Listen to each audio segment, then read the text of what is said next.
মাঝরাত ঢাকার রাজপথগুলো অদ্ভুত এক নিস্তব্ধতায় ডুবে আছে। ল্যাম্পপোস্টের হলুদ আলোয় মাঝে মাঝে দু একটি পুলিশের টহল গাড়ি সাইরেন বাজিয়ে ছুটে যায়, কিন্তু সেই শব্দ যেন কোনো গভীর ষড়যন্ত্রের ফিসফিসানিতে ঢাকতে পারে না। এই শহরের কোনো এক অভিজাত এলাকায় শীতাতপ নিয়ন্ত্রিত কাচের দেয়ালের ওপাশে বসে কিছু মানুষ ছক কষছে। তারা কেউ ক্যামেরার সামনে আসে না, কেউ তাদের চেনে না, কিন্তু তাদের হাতের ইশারায় একটি রাষ্ট্রের ভাগ্য নির্ধারিত হয়। তারা হলো সেই ডিপ স্টেট, অদৃশ্য রাষ্ট্রযন্ত্র। আর এই যন্ত্রের রিমোট কন্ট্রোল যাদের হাতে, তারা সীমানার ওপারে বসে মুচকি হাসে। রাজনীতি কোনো সরল রেখায় চলে না। এটি এমন এক দাবা খেলা যেখানে বীরেরা কখনো জানতে পারে না যে তারা কেবলই বলি হওয়ার জন্য জন্ম নিয়েছে। বাংলাদেশের রাজনীতির ক্ষেত্রে এই দাবার বোর্ডটি নিয়ন্ত্রিত হয়ে আসছে বহু দশক ধরে, বিশেষ করে সেই 1971 সালের পর থেকে। তবে এর চূড়ান্ত রূপরেখা বাস্তবায়িত হতে শুরু করে এরশাদ আমল থেকে। একটি মাস্টার প্ল্যান যাতে দেশটিতে এমন এক ধরনের লিমিটেড ডেমোক্রেসি বা নিয়ন্ত্রিত গণতন্ত্র বজায় থাকে, যার ভেতর দিয়ে খুব সন্তর্পণে বিদেশি প্রভাব, বিশেষ করে ভারতের প্রভাব বিস্তার করা যায়। বলা হয়ে থাকে, তুমি যদি তোমার প্রতিবেশীকে খুশি রাখতে না পারো তবে তোমার ধ্বংস অনিবার্য। এই একটি মন্ত্র বাংলাদেশের রাজনীতিতে গেঁথে দেওয়া হয়েছে অত্যন্ত সুনিপুণভাবে। তুমি ভারত বিরোধী, তাহলে তোমার রাজনৈতিক ক্যারিয়ারের সমাপ্তি এখানে। আর এই প্রভাব বিস্তারের মাধ্যমগুলো শুধু রাজনৈতিক চাপেই সীমাবদ্ধ থাকেনি। দিনের পর দিন, বছরের পর বছর ধরে টাকা, নারী, গাড়ি বাড়ি কিংবা হানি ট্র্যাপের মতো ব্ল্যাকমেইলিং টুলস ব্যবহার করে দেশের শীর্ষস্থানীয় রাজনীতিকদের কিনে নেওয়া হয়েছে। তারা এমন একটি সংসদ চায়, এমন একটি সরকার চায় যারা হবে পুরোপুরি নির্ভরশীল, এমন এক পুতুল সরকার যাদের সুতো বাঁধা থাকবে দিল্লির সাউথ ব্লকে। আর এই সিস্টেমের বিরুদ্ধে যেই দাঁড়াতে চেয়েছে তাকেই সরিয়ে দেওয়া হয়েছে। হাদি ছিলেন সেই অল্প কয়েকজন মানুষের একজন যিনি এই অদৃশ্য সিস্টেমের চোখে চোখ রাখার দুঃসাহস দেখিয়েছিলেন। তিনি বিশ্বাস করতেন পরিবর্তন সম্ভব। তিনি এমন কিছু সত্য জনসম্মুখে এনেছিলেন যা সিস্টেমের ভিত্তিমূলে কাঁপন ধরিয়ে দিয়েছিল। কিন্তু হাদি জানতেন না যে সংসদে তিনি যাওয়ার স্বপ্ন দেখছিলেন সেখানে তার মতো মানুষের জন্য কোনো প্রবেশদ্বার রাখা হয়নি।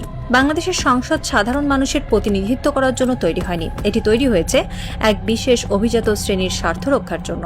হাদি চ্যালেঞ্জ করেছিলেন সেই এস্টাবলিশমেন্টকে, আর এর পরিণতি মৃত্যু। কেন হাদিকে মরতে হলো? কারণ তিনি এমন এক ভাষায় কথা বলছিলেন যা ডিপ স্টেটের জন্য অস্বস্তিকর ছিল। তাকে থামানো জরুরি হয়ে পড়েছিল। নির্বাচন বা আইনি প্রক্রিয়া তাকে আটকানো কঠিন ছিল বলেই তাকে চিরতরে সরিয়ে দেওয়া হয়। হাদির মৃত্যু কোনো সাধারণ দুর্ঘটনা ছিল না, এটি ছিল সিস্টেমের পক্ষে একটি স্পষ্ট বার্তা। আমাদের ছকে যে আসবে না তার কোনো অস্তিত্ব থাকবে না।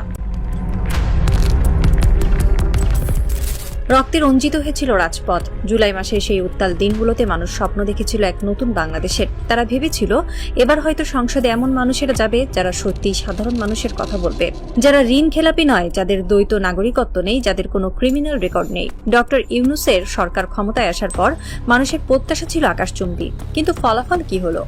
সংসদে যখন নতুন মুখগুলোর দিকে মানুষ তাকালো, তারা শিউরে উঠল। ঘুরে ফিরে সেই একই মুখ। 85 জন এমন এমপি যারা আগেই সংসদে ছিলেন, সেই পুরনো ঋণ খেলাপি, সেই পুরনো দুর্নীতিবাজরাই এবার নতুন পোশাকে হাজির। কেন এমন হলো?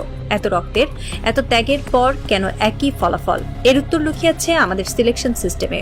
সংসদ সদস্য নির্বাচনের যে পদ্ধতি, তা এমনভাবে ডিজাইন করা হয়েছে যেন কোনো সাধারণ বা সৎ মানুষের ভিতরে ঢুকতেই না পারে। এই সিস্টেম পরিবর্তন করতে দেওয়া হয়নি, কারণ সিস্টেম পরিবর্তন করলে হাদির মতো সৎ এবং আপোষহীন মানুষরা সংসদে ঢুকে পড়ত, আর তা ডিপ স্টেটের জন্য সবচেয়ে বড় বিপদ হতো। হাসনাতের গল্পটা আর একটু ভিন্ন, কিন্তু সমানভাবে করুণ। কিছুদিন আগেও সে ছিল জাতীয় এক আন্দোলনের রূপকার, একজন ন্যাশনাল লিডার। তার প্রতিটি কথায় রাজপথ কেঁপে উঠত। সাধারণ মানুষ তার দিকে তাকিয়ে থাকত নতুন নির্দেশের জন্য। কিন্তু সিস্টেম জানে কিভাবে একজন বিদ্রোহীকে বশ করতে হয়। হাসনাতকে মেরে ফেলার প্রয়োজন হয়নি, তাকে সিস্টেমের ভেতরে টেনে নেওয়া হয়েছে। আজ হাসনাত 300 জন এমপির একজন। সংসদে সে কথা বলার সময় মাত্র 5 মিনিট পায়, আর সেই 5 মিনিটের ভেতরে তাকে 14 বার পয়েন্ট অফ অর্ডারে বাধা দেওয়া হয়। তাকে শেখানো হয় সংসদীয় আদব কায়দা, মাননীয় স্পিকার বলে কিভাবে মাথা নিচু করতে হয়। যে হাসনাত পুরো দেশের কথা ভাবত, তাকে এখন কুমিল্লায় তার নির্বাচনী এলাকার ছোটখাটো উন্নয়নমূলক কাজে ব্যস্ত রাখা হয়েছে। তাকে প্রচুর ফান্ড দেওয়া হয়েছে যেন সে এই রাস্তাঘাট আর টেন্ডারের হিসাব মেলাতেই ব্যস্ত থাকে। তাকে লোকাল পলিটিক্সে এমনভাবে বেঁধে ফেলা হয়েছে যেন জাতীয় ইস্যু নিয়ে ভাবার কোনো ফুসরতি সে না পায়। বিদ্রোহীকে কিনে নেওয়া হয়নি, তাকে সিস্টেমের ফ্রেমে আটকে ফেলা হয়েছে।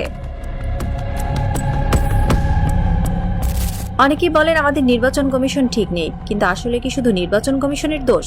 নির্বাচন কমিশন চাইলেও কি কিছু করতে পারত? হ্যাঁ পারত, কিন্তু তার জন্য রাষ্ট্রের দুটো মৌলিক নীতির পরিবর্তন দরকার ছিল। প্রথমত, সংসদ সদস্যদের কাজ হতে হবে শুধুই আইন প্রণয়ন করা, কিন্তু বাস্তবে কি হচ্ছে?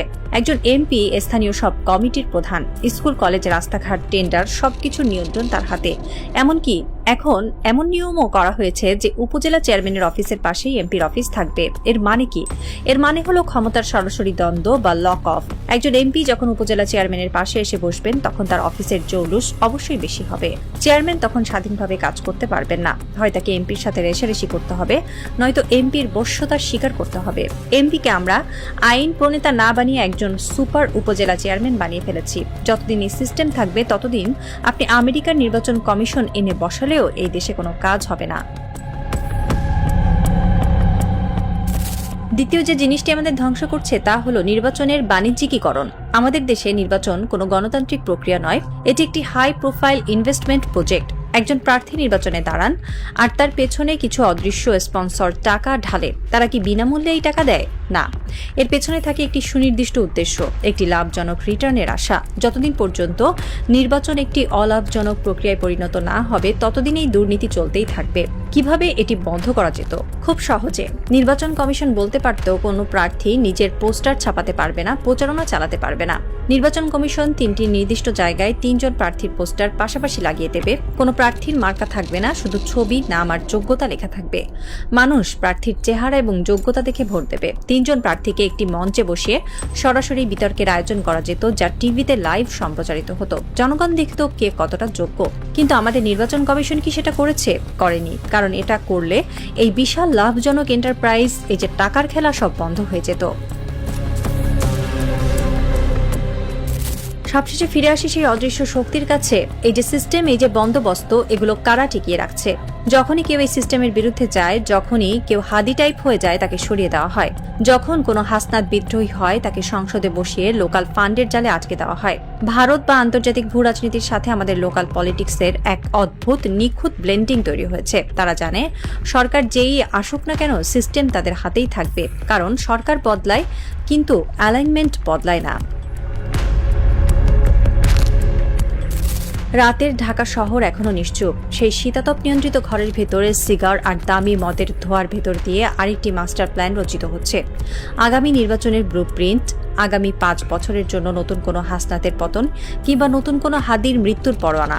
বাইরে সাধারণ মানুষ ঘুমিয়ে আছে। তারা সকালে উঠে পত্রিকার পাতা খুলবে, টিভির খবরে দেখবে নতুন কোনো মন্ত্রীর শপথ গ্রহণ। তারা ভাববে দেশ বদলে যাচ্ছে, নতুন সূর্য উঠছে। কিন্তু তারা জানে না এই সূর্যের আলো আসল নয়, এটি একটি মেকি আলো, যা শুধুমাত্র সেই অদৃশ্য প্রভুদের ইশারাতেই জ্বলে আর নেভে।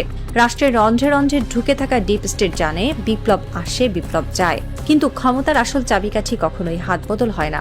হয়তো কোনো এক বৃষ্টি স্নাত রাতে নতুন কোনো হাদি আবার জন্ম নেবে এই শহরে। হয়তো সে আবারও চ্যালেঞ্জ করবে এই সিস্টেমকে। কিন্তু তার পরিণতি কি হবে? আরও একটি লাশ, নাকি এবার সে সিস্টেমকে ভাঙতে পারবে? সেই উত্তরের অপেক্ষায় প্রহর গুনছে একটি রাষ্ট্র। তবে ছায়াদের খেলায় শেষ চালটা সবসময় অন্ধকারেরই হয়, কারণ তারা কেবল সরকার বদলায় না, তারা দেশ চালায়। আর এই রাজনৈতিক থ্রিলারের ক্লাইম্যাক্সে সাধারণ মানুষ কেবলই এক বোকা দর্শক, যারা পর্দার পেছনের আসল ভিলেনকে কখনোই দেখতে পায় না।